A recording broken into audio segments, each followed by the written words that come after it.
Halo, karibu na leo nimekuletea namna ya kuweza kufanya mitihani mbalimbali, na ili kuweza kufanya mitihani hiyo unatakiwa kuingia kwenye website yetu.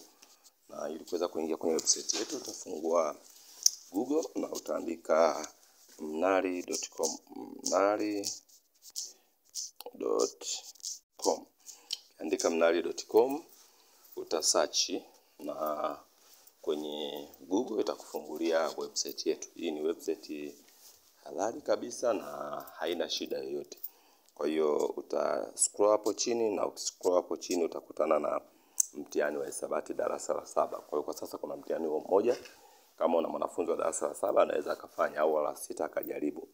Kwa hiyo akibofya hapo itafunguka moja kwa moja. Kama unatumia Google itafunguka moja kwa moja. Ikishafunguka maana yake utaendelea na sehemu inayofuata. Naona ina search hapo, tusubiri kidogo na inaanza kufunguka.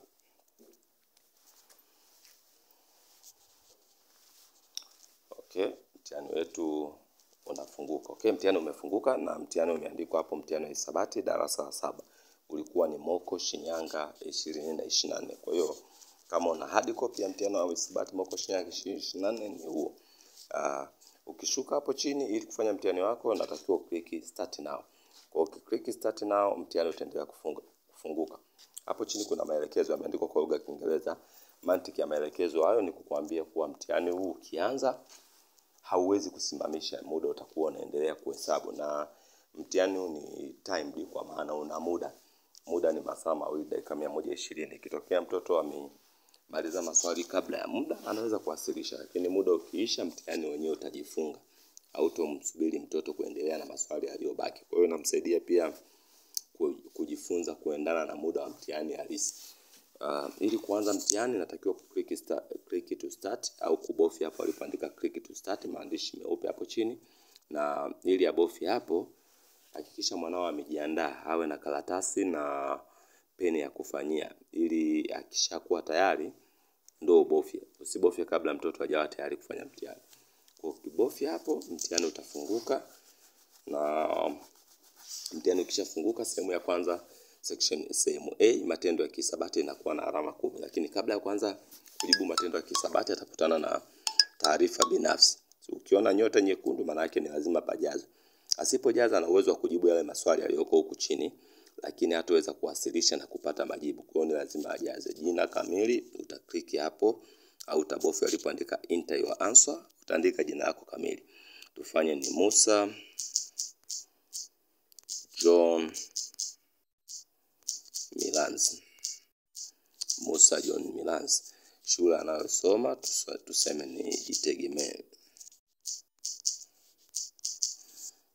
Wilaya tufanye ni Mbozi. Mkoa tufanye ni Lindi. Kwa hiyo utajaza taarifa sahihi kulingana na pale ulipo. Ukishajaza taarifa sahihi utaanza kulikuta swali la kwanza, kipengele cha kwanza.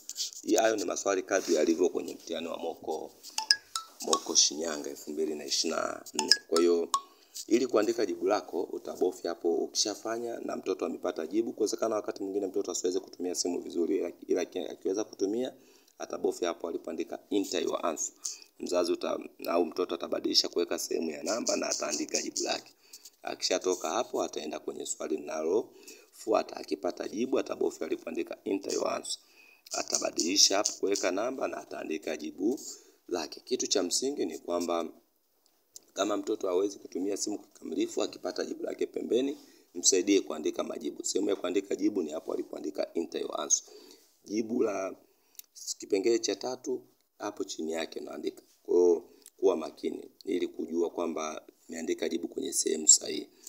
Ukishaandika majibu kuna sehemu ambazo zinahitaji umakini kidogo kwenye kuandika majibu. Sehemu alipoandika enter your math answer, hapo panahitaji umakini. Sana sana utakuta kwenye maswali ya sehemu peke yake.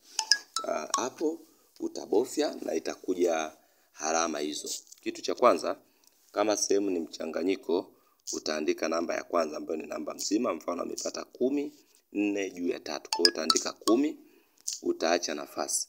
Alafu utaandika 4, tufanye mpata 10 4 juu ya 7. Kwa hiyo utaandika 10, utaacha nafasi, utaandika 4, alafu utabofya alipoandika x mstari, chini kuna kivuli. Kwa hiyo ukibofya hapo itakaa sehemu. Umeona hapo nilipobofya. Kwa hiyo umeandika 10, umeacha nafasi, umeandika 4. Ili uandike ile namba ya chini utabofya pale ulipoandika X mstari, chini kuna kivuli. Kwa hiyo ukibofya hapo utaandika namba yako ya chini. Kwa hiyo 10 4 juu ya 7. Kwa hiyo utaandika 7, utakuwa umemaliza. Unaona? Nafuta hapo ni kuonyeshe tena kwa tufanye tumepata 8 6 juu ya 3.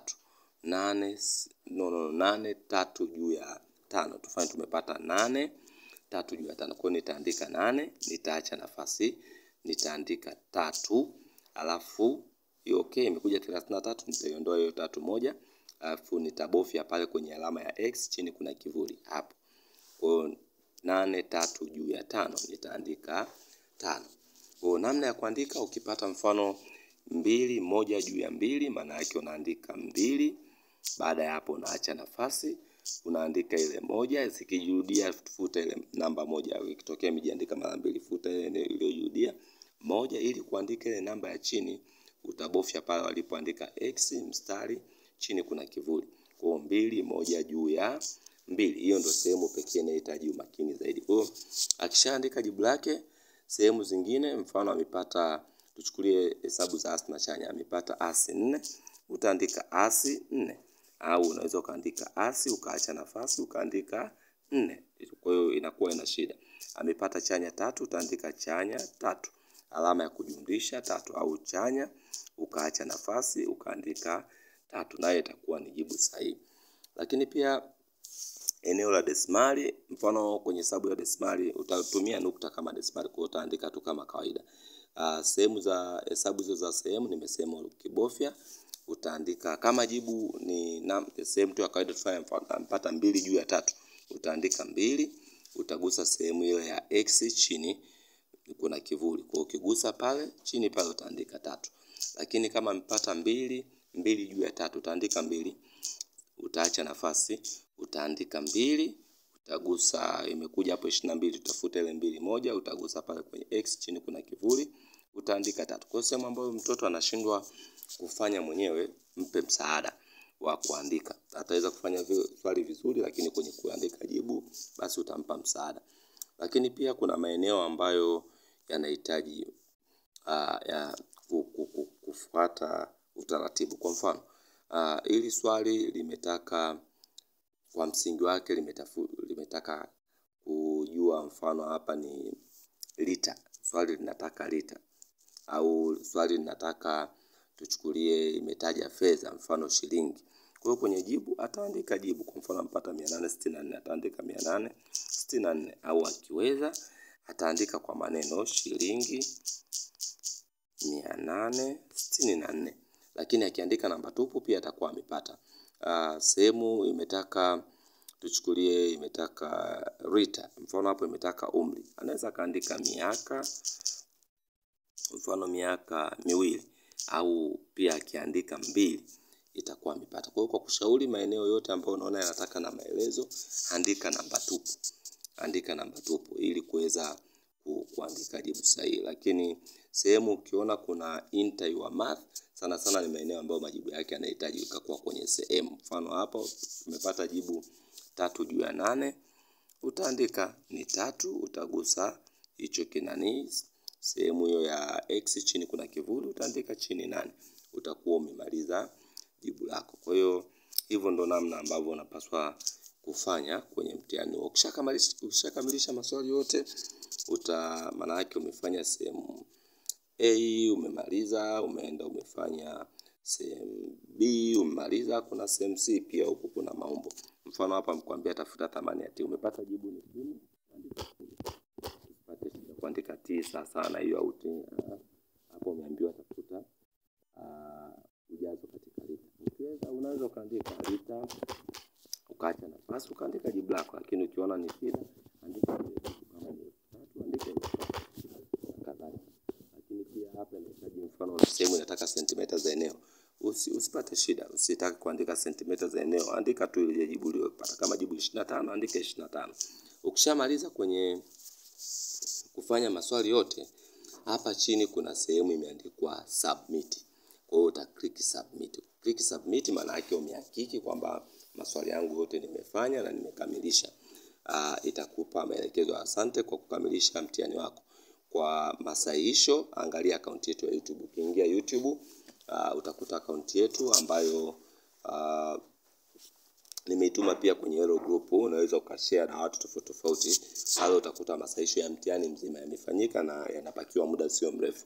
Kwa hiyo mtoto ataweza kujua swali alilokosa lilikuwa na jibu gani au alitakiwa kufanyaje ili kufikia jibu. Kwa hiyo tamsaidia mtoto kufanya mazoezi ya mitihani mbalimbali, lakini pia kupata namna ya kufanya maswali hayo. Ili kuangalia amepata ngapi kati ya ngapi, akisha bofya pale submit, anatakiwa kubofya hapo palipoandikwa view results hapo chini, view results. Kwa hiyo akigusa hapo kwenye view results itamuonyesha kwamba mfano mimi hapo muda niliotumia nimetumia dakika 7 na sekunde 39, lakini nimepata 0 kati ya 50.